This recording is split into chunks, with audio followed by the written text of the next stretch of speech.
to last minute, up to the minute news with the Crestwood News team. So much has happened in the last couple of years that has caused our country to literally fall apart.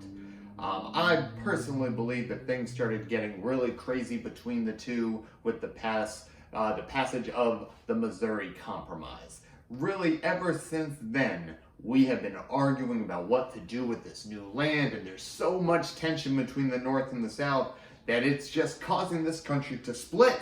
Abraham Lincoln is running for president. You know that's going to make some people happy, and some people are going to be absolutely terrified that this radical new political leader is running for office. And it's just going to cause more tension between the North and the South, and it's going to get really bad. Miss Jones, what do you think was some of the causes to this civil war that we are, on the verge of? The war with Mexico also led to this split. Once the United States earned their new land, David Wilmot, a Republican from Pennsylvania, introduced the Wilmot Proviso, which would have outlawed all the land that we won from Mexico. The South would never approve of that bill. That only made them more angry. You are correct that Wilmot Proviso was dead on arrival. There is no way that the Southern House of Representative members and the Southern senators would ever vote for that. How it completely outlawed slavery in that new land that we got from Mexico. All that did was get the South super angry. That was dead on arrival. There is no way that was going to get passed. The Compromise of 1850 was another big cause of the Civil War, and the Fugitive Slave Act, which basically got rid of free states, and slave catchers were allowed to go up to the north and catch African Americans and send them down. If Washington D.C. if they decided to get rid of slavery, the slave owners would be paid money because they lost, quote, property. It just got so many Northerners angry, and it got the South. There's so much tension between the two that it's falling apart. I'm hearing now that one of our bravest reporters, Miss Baker, is on scene in Kansas, where angry protesters are fighting. Miss Baker, what is going on? Oh my gosh, guys, this is absolutely crazy here. The Kansas-Nebraska Act was passed and signed by Franklin Pierce in 1854, and there has been fighting here ever since. This law allowed for people in that territory to vote if they wanted slavery or not. Lots of voter fraud occurred, and it resulted in fights and riots and murder. It is absolutely insane, guys. I have to get out of here because honestly, I'm scared. Back to you, Mr. B. I hope she's okay. Well, I hope Miss Baker is okay. She is truly a brave reporter. Being on scene during Bleeding Kansas and all those riots that are occurring. The people in Kansas feel like that election was rigged. People were voting illegally to make that territory a slave state when it should have been a free state. One of those angry people is a man named John Brown. John Brown killed a pro-slavery family, and then he is going to start some other attacks in other parts of the country as well, to try to get more people to be on his side against slavery. The Kansas-Nebraska Act has now 100% eliminated that Missouri Compromise line. You are now allowing people to vote if they want slavery or not in that state. And those states that they're voting for are above the Missouri Compromise line. So the Great Compromise of 1820, aka the Missouri Compromise, it is now 100% done because you were voting for slave territory above that line. Big victory for the South. A big victory for the South. I hear that we have some news on the Supreme Court. So what's going on with the Supreme Court, Ms. Jones? Can you fill us in on what's breaking at the highest judicial level in the United States? Yes, Dred Scott, a slave whose owner died, has sued for his freedom. Dred Scott argued that since his owner moved him to Illinois, which is a free state, that made him free. His case made it to the Supreme Court, where our very own Miss Greenberg is standing by with the results. The results are in. Chief Justice Roger Taney has ruled against Dred Scott, meaning Scott will still be a slave. So let me get this straight. Dred Scott, who was a slave, his owner took him to Illinois, which was a free state. The owner died. So Dred Scott had said, hey, since I had lived in a free state, I should be free. Sued, took it to the Supreme Court, and the Supreme Court ruled against Dred Scott. Did Chief Justice Roger Taney say why he did not side with Scott? Yes, he did. Justice Taney believed that African Americans were not protected by the Constitution or the Declaration of Independence because the U.S. government didn't include their protection when they wrote those documents. I'm holding his official wording here. They, African Americans, had for more than a century before been regarded as beings of an inferior order and altogether unfit to associate with the white race, either in social or political relations, and so far inferior that they had no rights which the white man was bound to respect, and that the African American might justly and lawfully be reduced to slavery for his benefit. Unbelievable!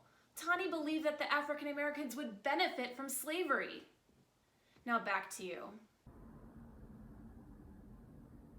That was just said by the Chief Justice of the Supreme Court. Can we run that one more time, that quote from the Chief Justice of the Supreme Court?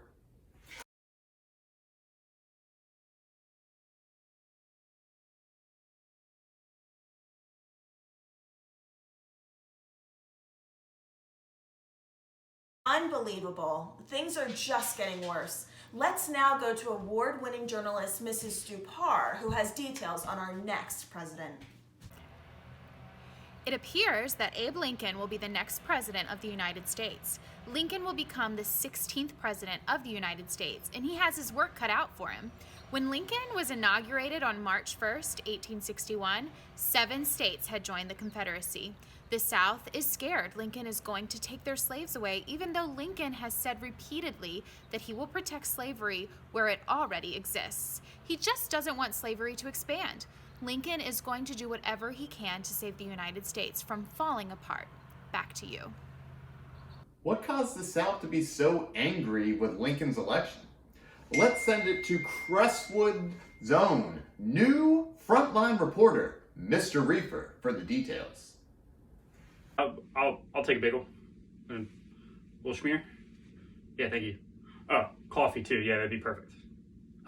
No, I don't want cream sugar in my coffee. I want my coffee to be black. You take my order every week. Why are you giving me just? Thank you. Oh, I'm sorry, Mr. Faslati. Alive right now? All right. Well, the point is that the South is absolutely terrified of Lincoln, and they didn't think that Lincoln won a fair election. You see, this election was a total mess in many ways. The Democrats had a tough time nominating someone because the party was split on slavery. So they ended up splitting, which results in 2 nominees. The Constitutional Union Party nominated John Bell. They wanted to uphold the Constitution as it was, which means they wanted to protect slavery. Now, the Republicans nominated Lincoln. Lincoln received 0 votes in 9 states, and in some states didn't even appear on the ballot. When a guy gets elected president and he wasn't even on the ballot in your state, you can understand why the South thought this was an unfair election. How could a guy become president if he was never on the ballot? Was the South's thought process. Luckily for Lincoln, he won enough states to push him over the electoral number, making him the president. Best of luck to this man. Mr. Vasilati, back to you. I never thought that this would happen. We are now in a civil war, ladies and gentlemen. I'm sure the viewers are scared right now, but please remember, this news team will be here for you to provide all the updates that you need. I'm Mrs. Jones, and please, everyone, stay safe. Thank you, Ms. Jones. Our country is broken into 2 parts. We have the United States of America, and we have the Confederate States of America. And we are at civil war. And I hope that Abraham Lincoln can lead us through this very difficult time. There is a group of people who think that all 3 branches of government were being controlled by a small group of people who supported slavery. And it's kind of hard to argue against that, because let's break it down into each branch. Let's first talk about the executive branch, the president. You have Franklin Pierce, who is from New Hampshire. You have Millard Fillmore, who is from New York. You have James Buchanan, who is from Pennsylvania. All three of those presidents are from free states. Yet they signed legislation that expanded slavery or benefited slave owners. In Congress, the legislative branch, there are a total of right now 33 states. Senators, there are 36 senators that are from free states. There are 30 senators that are from slave states. In the House of Representatives, there are 147 House of Representative members who are from free states. And there are only 90 House of Representative members who are from slave states. So there are more free state representatives in the Senate and the House of Representatives. Yet, they passed the Kansas-Nebraska Act, the Compromise of 1850, the Fugitive Slave Act. They passed these bills that benefited the South in slavery. Let's take it to our final branch of government, the judicial branch, the Supreme Court. Well, we learned today that the Supreme Court ruled that against Dred Scott.